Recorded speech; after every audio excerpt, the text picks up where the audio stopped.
ამასობაში 19 თებერვალია და ამ ვიდეოში მოყვები რა ხდება საინტერესო ჩვენ ქვეყანაში და სამყაროში. ამ ყურებას გააგრძელებთ და ლაიქეთ ვიდეო, გამოიწერეთ ჩემი გვერდით და გააკეთეთ დონაციები. ხო, საქართველოში რა არის მოკლედ ახალი და ძირითადი განხილვის თემები რა. მოკლედ ეს გახარიას და სალომეს დაკვერცხება აეროპორტში რომ მოუწყვეს. ეგ არის თემა. მზიამ შიმშილობა შეწყვიტა, ეგ არის კიდე საინტერესო ამბავი, გუშინ გავცელდა. ხო, და კიდე საინტერესო არის ის, რომ ქართულმა ოცნებამ დაანონსა სისხლის სამართლის კოდექსში სამშობლოს ღალატის მუხლის დაბრუნება. ხო, ეს ცოტა გაურკვეველი ამაში რა იგულისხმება, რა ინტერპრეტაცია მიეცემა და რა კატეგორიის ქმედებები მოხდება ამ დანაშაულის იმაში რა. ხო, ეს საინტერესო იქნება. რა შემოგთავაზებს ამ ხრივ ოცნება, მაგალითად ეხლა ევროპაში ჩასვლა და იქ ლაპარაკი რომ დაასანქცირეთ საქართველო, არის თუ არა სამშობლოს ღალატის მუხლის იმაში თუ შევა. საინტერესოა. ხო, ძირითადი ამბები მაინც არაბეთში ხდებოდა, მოკლედ ეს რუსეთ-ამერიკელების მოლაპარაკებები დაიწყო და მიდის სრული სვლით. ორივე მხარე აღნიშნავს, რომ პროგრესი იყო, პრინციპში კმაყოფილები არიან. იქ რაღაცა სამუშაო ჯგუფები იქნება უკრაინის საკითხზე, ამ დიპლომატიური ურთიერთობების ჩვეული რიტმში დაბრუნებაზე. რაღაც საკონსულები იყო დაკეტილი, დიპლომატების რაოდენობა შემცირებული, ამის აღდგენას აპირებენ ყველაფერს და სხვადასხვა არხების გახსნას კომუნიკაციის მოკლედ და ხო, აქტიურად მიდის მზადება ტრამპის და პუტინის პირადი შეხვედრისთვის. და ნუ იქ რაღაცა ძირითად საკითხებზე სავარაუდოდ შეთანხმდებიან და მე კიდე ისევ ამ სამუშაო ჯგუფების ხანგრძლივი პროცესი იქნება, რაღაცა დეტალები იქნება შესათანხმებელი. მე ფიქრობ, რომ ამ შეხვედრის შემდეგ საქართველოც გაიჟღერებს რაღაცა საქართველოზეც ითქმება ამ შეხვედრების შედეგად. ნახოთ რა იქნება ეს რა. იმიტომ რომ ხა თუ ურთიერთობის დალაგებაზეა საუბარი რუსეთს და ამერიკას შორის, კავკასიის საკითხს გვერდს ვერ აუვლია. ისევე როგორც ახლო აღმოსავლეთის, ირანის და რაღაც სხვა საკითხებსაც. უკრაინა იქნება რა თქმა უნდა მთავარი, მაგრამ სხვა საკითხებიც მოსაგვარებელია, რომ შემდგომ ეს არ გახდეს მორიგი კონფლიქტის და განხეთქილების სფერო რა. ხო, უკრაინას ამ მოლაპარაკებებზე არ ეძახიან, რაც არ უნდა იყვიროს ზელენსკიმ, კატეგორიულად არა, არც ევროპელებს არ ეძახიან. სანქციების მოხსნაზე რო წავა ლაპარაკი, შეიძლება მაშინ ევროპელები ჩავთოთ, რომ რაღაც ეგეთი ითქვა. ხო, უკრაინისთვის და ევროპისთვის რა თქმა უნდა ეს კატასტროფაა. მწოდია რა, შენზე რო საუბრობენ და შენ ბეწყვიტავენ და შენ არავინ არაფერს არ გეკითხება. მაგრამ ეს მოცემულობაა. დიდი ქვეყნებია, ძლიერი ქვეყნები და მაგათ მიყავთ პარადი. არ უნდა მიიყვანათ აქამდე საქმე. ზელენსკის ამბავი ჩემი აზრით გადაწყვეტილია, ტრამპის გუშინდელი გამოსვლა მაგის ნიშანი იყო რა. მოკლედ რუსები კატეგორიული წინააღმდეგი არიან და ეუნებიან ზელენსკი მოაშორეთ და ამერიკელები მუშაობენ იმაზე, რომ საბოლოო შეთანხმებას მე ხო უკრაინამაც უნდა მოაწეროს ხელი და უკრაინას უკვე ზელენსკი არ უნდა წარმოადგენდეს რა.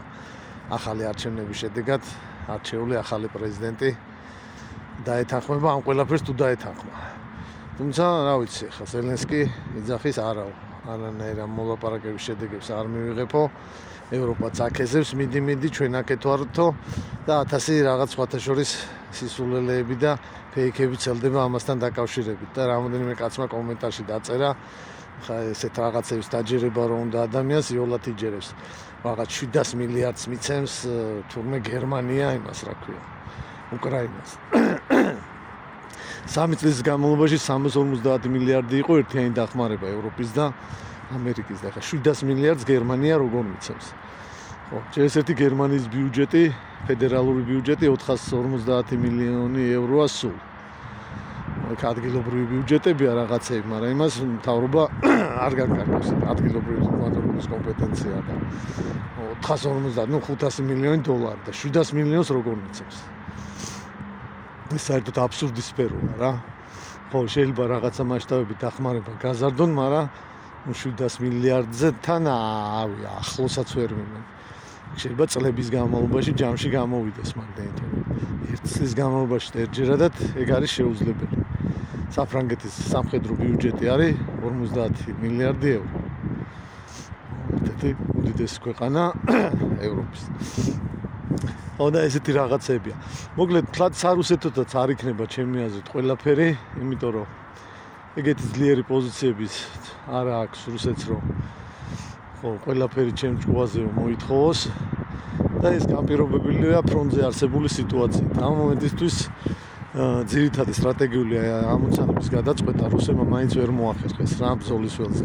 ანუ კურსკის ოლქის ნაწილი მაინც უკრაინელების ხელშია, ვერ მოახერხეს იქიდან უკრაინელების განდევნა და ვერც თავიანთ კონსტიტუციაში ასახულ საზღვრებზე ვერ გავიდნენ რუსები რა, მოკლედ დნეპროპეტროვსკის ოლქის საზღვრამდე ვერ ჩააღწიეს.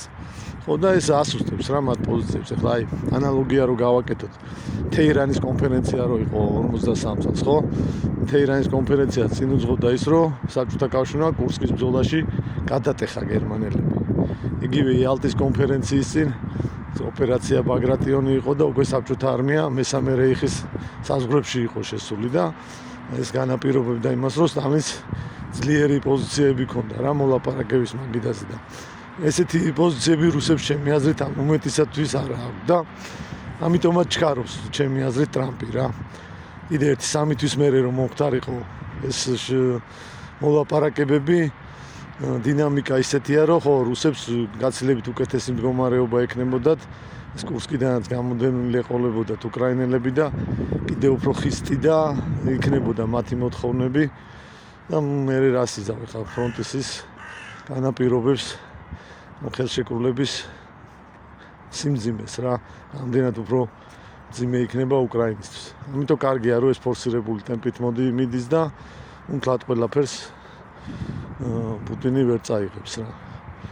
თუმცა მადა გახსნილი აქვს ფაქტია და ამერიკაც ყველანაირად ცდილობს რომ კონსტრუქციულ იმაზე წავიდეს რა. საუბარი იმაზეც კი მიდის რომ ევროპიდან ჯარების გაყვანა ამერიკელების რა. ბალტიისპირეთზე მიდის საუბარი და შეიძლება მთლიანად ევროპიდანაც გაიყვანონ ჯარები. ხო, ეს საკითხიც განიხილება, რავი, როგორც იძახიან დასავლური პრესა წერს ამის შესახებ, რაღაც წყაროებზე დაყრდნობით. ხო, ესეთი სიტუაცია ხა რეალურად. გადარეულები არიან ჩვენი ნაცნჯო გეი მილიტარისტები, მათ რესურსებზე რო შედიხარ, უკვე ტრამპის ღიადგინება მიდის.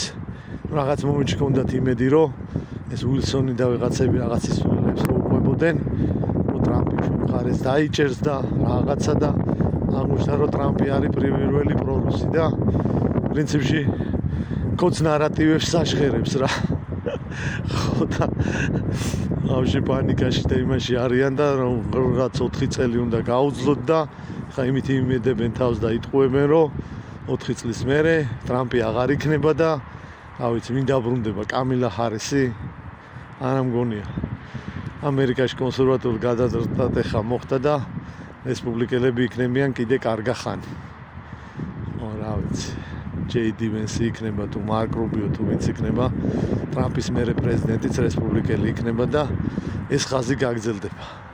ამიტომ სუტყვილა აქვს ამის იმედი ვიღაცებს. ამის მოყოლა მინდოდა დღეს.